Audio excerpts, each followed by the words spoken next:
साथियों, आज मैं पारितंत्र की कहानी श्रृंखला की तीसरी कहानी आपके सम्मुख प्रस्तुत कर रहा हूँ।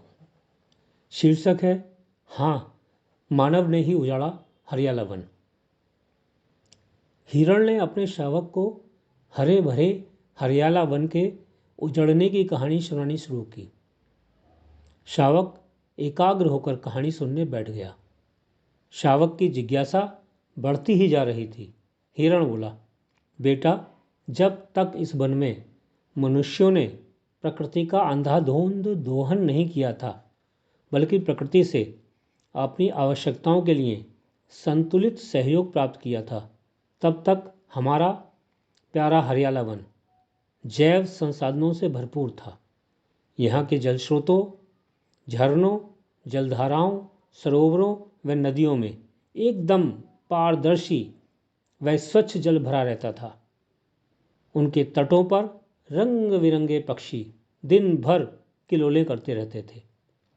पक्षियों की चहचहाहट से वन गुलजार रहता था। वे हरियाली को हानि पहुंचाने वाले कीटों को खाते रहते थे और अपनी बीट से यहाँ की मिट्टी को और भी उपजाऊ बनाते थे। इस तरह यहाँ हरियाली में वृद्धि होती रहती थी। इन पक्षियों के तरह तरह के घोंसले पेड़ों पर झूलते रहते थे। यहाँ का संपूर्ण दृश्य बड़ा ही मनमोहक था और पारितंत्र एकदम सुदृढ़। सभी वन्य जीवों का जीवन भी बड़ा सुखमय था। यहाँ अनेक स्थानों पर विभिन्न भोजन श्रृंखलाएं बिखरी पड़ी रहती थीं। उनके बहाने सभी प्राकृतिक अवयव खूब समृद्ध होते रहते थे। सब कुछ बड़े व्यवस्थित ढंग से संचालित हो रहा था। लेकिन कहानी सुनाते सुनाते हिरण का गला रुंध गया। वह पुरानी यादों में खो गया। शावक को तो जैसे विश्वास ही नहीं हो रहा था। उसने फिर पूछा, पापा, क्या आप सचमुच इसी उजड़े हुए और रूखे सूखे वन की कहानी सुना रहे हैं, जिसमें आज दूर दूर तक जलस्रोत दिखाई भी नहीं पड़ते? जो कुछ बचे कुछ हैं भी वे सूखने के कगार पर हैं। हरियाली तो यहाँ विरले ही दिखाई पड़ रही है। कहीं कहीं कोई उजड़ा हुआ सा पेड़ दिखाई पड़ जाता है, या फिर कहीं कहीं घास के सूखे तिनके। चिड़ियों की चहचहाहट सुनने को कान तरस जाते हैं और वन्यजीव वह भी कोई इक्का दुक्का ही दिखाई पड़ता है, और वो भी कुपोषित, कमजोर और भयभीत। हिरण ने उसे विश्वास दिलाते हुए कहा, हाँ बेटा, हाँ, मैं इसी उजड़े हुए हरियाला वन के अतीत की कहानी सुना रहा हूँ। यहाँ पर पहले भरपूर प्राकृतिक संसाधन थे। शावक ने जिज्ञासा से पूछा, फिर ऐसा क्या हुआ जो कि यह वन उजड़ गया? हिरण ने गहरी सांस ली और अपनी बात को आगे बढ़ाया। हाँ, बतला रहा हूँ बेटा, लेकिन यह एक लंबी कहानी है। इसे बड़े धैर्य और समझ के साथ सुनना होगा। शावक ने हामी भरी। ठीक है पापा, आप सुनाइए, मैं पूरे धैर्य और समझ के साथ ही सुनूंगा। हिरण ने कहानी को आगे बढ़ाया। दरअसल हम सभी जीव जंतुओं के साथ साथ हरियाला वन के चारों ओर बसे गांवों और शहरों में रहने वाले मनुष्य भी अपनी विभिन्न आवश्यकताओं के लिए इस वन पर ही तो निर्भर थे।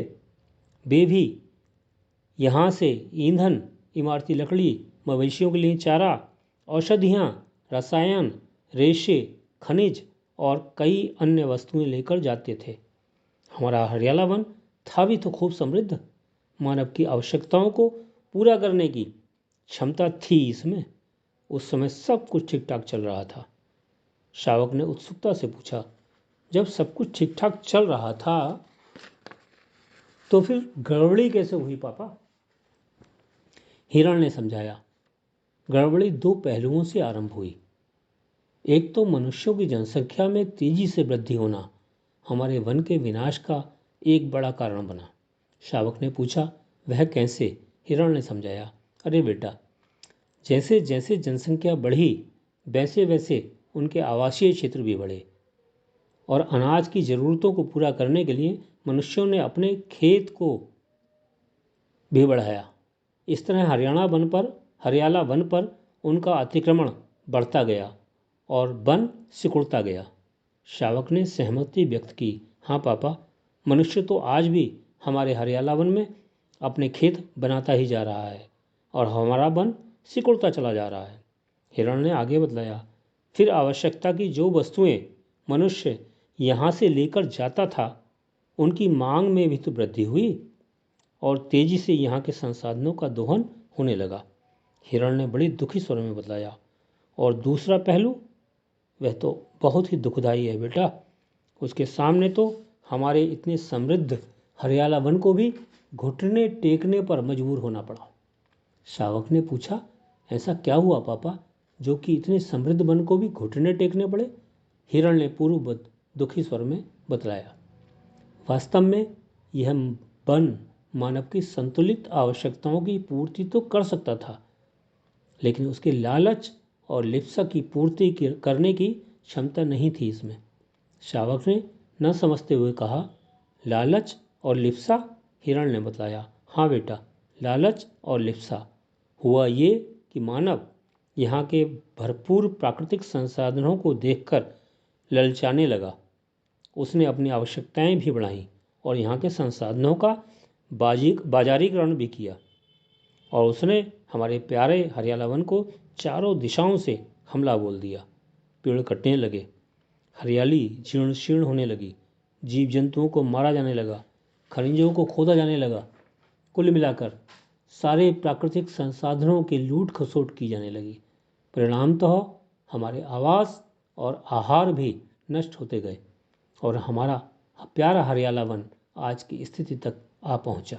हिरण की आंखों में आंसू आ गए, उसका गला रुंध गया। शावक भी बहुत दुखी था। उसने हिरण को ढांढस बंधाते हुए कहा, पापा रोइए मत, रोना किसी भी समस्या का समाधान नहीं है। शावक कुछ देर चुप रहा और बोला, पापा आप मुझे हरियाला वन की कहानी क्रमबद्ध ढंग से और विस्तार से बतलाइए। हिरण बोला, ठीक है, मैं कहानी सुनाता हूँ, ध्यान से सुनो। साथियों, इससे आगे की कहानी सुनने के लिए प्रतीक्षा कीजिए पारितंत्र की चौथी कहानी की। धन्यवाद।